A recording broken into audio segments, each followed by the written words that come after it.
incêndio, calor, tempestades, trovoadas. É hora de falar com Giovanni Dolif, nosso meteorologista, ao vivo lá no Instituto de Pesquisas Espaciais em Cachoeira Paulista. Olá, Giovanni. A gente tem visto por aí sol, calor, São Paulo. A situação é sempre a mesma. Nos fins de tarde, os temporais chegam com muita força. E é tudo aquela situação que a gente falou ontem. Calor de dia, evapora, pega no ar mais frio e cai o temporal. Não vai mudar isso, Giovanni? Boa tarde, Leilane. Pois é, a gente está tendo aí um verão histórico, né? Tanto em temperaturas como em chuva, né? Essa semana aí em São Paulo a gente teve vários dias com máximas acima dos 33 graus e isso não tinha acontecido nos últimos 2 anos. Então, uma semana realmente de muito calor em todo o centro-sul do país e em Porto Alegre também. A gente teve sensação térmica de 46 graus por ali no sul. Então, realmente muito calor. Em São Paulo, a gente viu essa chuva forte aí, chuva de fim de tarde, chuva rápida. Aqui a gente tem umas imagens de nuvens que a gente vê praticamente todo o país, olha só, sem nuvens ao longo do dia. E aqui essa última é no final da tarde, quando a gente observa o surgimento dessas nuvens aqui em parte do sudeste. Então, são nuvens causadas pelo calor. Aqui no leste de São Paulo, a gente tem os ventos soprando de nordeste e aí entra a brisa também, ajudada com a Serra do Mar, ajuda a formar essas nuvens de tempestade sobre a capital paulista. Nas imagens de radar, a gente pode ver com mais detalhes, olha só, as cores mais quentes são as chuvas mais fortes. A gente observa, olha só, exatamente sobre a capital paulista, as chuvas mais fortes. E aí, nas últimas imagens, a gente já observa que essas chuvas estão se afastando da capital, né, indo em direção ao extremo leste da capital, leste da região metropolitana, região de Poá, Suzano, Itaquaquecetuba. Então é por ali que as chuvas mais fortes estão nesse momento. Então a previsão é que nas próximas horas essa chuva cesse em São Paulo, assim como a gente observou nos dias anteriores, né? Durante a noite a chuva para e amanhã mais um dia de muito sol e calor e tem chance de pancadas de chuva sim, Leilane. Essa chance é um pouco menor, a quantidade de umidade na atmosfera ela diminuiu um pouco, mas ainda tem chance de pancadas de chuva e mesmo sendo isoladas elas podem causar estrago. A gente tem que lembrar aquilo que a gente lembra todo dia, né? O solo encharcado, o nível dos rios está bastante alto, então nem precisa muita chuva. E aí ainda vem muita chuva e a gente observa todo esse estrago.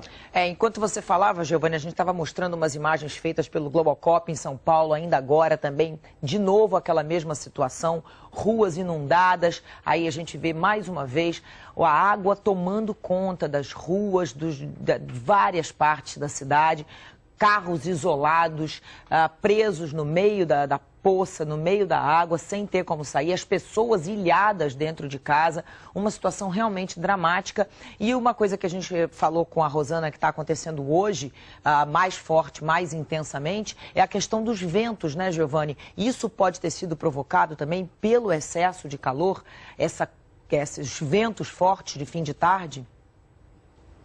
Justamente, Leilane, o calor muito forte, ele ajuda a gente a formar essas tempestades mais localizadas e com mais intensidade, né? Essas nuvens crescem com grande desenvolvimento e a hora que esse ar que está muito frio lá em cima, ele desce com força, ele traz além da chuva, rajadas de vento muito forte. Ontem a gente também teve algumas rajadas de vento, então essas pancadas de chuva trazem ventos fortes, mas nem todo dia atinge a mesma região da cidade e em função da posição dessa tempestade o estrago também não é o mesmo. Então hoje a gente observou um número maior de queda de árvores que acabaram derrubando fiação elétrica, né? Coisa que a gente comentou ontem também dessa possibilidade. Então, sempre que a gente tem essas pancadas de chuva mais localizadas e com intensidade por causa do forte calor, há a chance de a gente ter esses ventos muito fortes. Agora, o calorão, então, como você explicou, vai continuar por causa dessa situação. A gente tem pouca nuvem e essa situação se repete. Qual é a previsão para amanhã, então, Giovanni? É bastante calor mesmo, Leilane. Diferente do que a gente tinha em janeiro, né? Lembra que eu mostrava aqui praticamente todo dia na imagem de nuvens, a gente tinha uma banda de nuvens cobrindo boa parte do país, né? A situação agora é outra, como a gente tinha falado no início de fevereiro, a situação ia mudar, as chuvas seriam menos generalizadas. E de fato a gente observa que tem chovido bem menos em grande parte do país. O problema é que ainda tem acontecido exatamente em cima da capital paulista, ainda causando estragos, né? Mas em geral, em grande parte do país, as chuvas realmente diminuíram bastante. E para amanhã, vamos dar uma olhadinha então no mapa para amanhã, olha só, boa parte do sudeste não tem previsão de chuva, mas na região da capital paulista ainda tem chance, a gente fica numa área de limite ali, a probabilidade é maior de chuva mais ao norte da capital, norte da região metropolitana. Mas ainda tem chance de alguma pancada de chuva atingir também a capital paulista. Então, grande parte do sudeste sem chuva, Rio de Janeiro, mais um dia de muito calor, a gente pode ter os 40 graus de novo, ou até superar o calor do dia de hoje.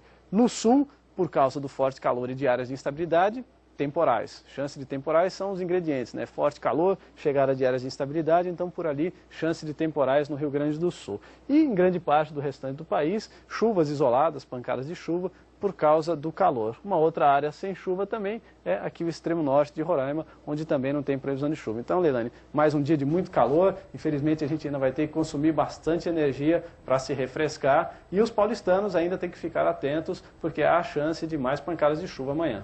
Sem dúvida, como você disse, é um verão histórico, para a gente não esquecer dele tão cedo, né, Giovani? Muito obrigada pelas informações.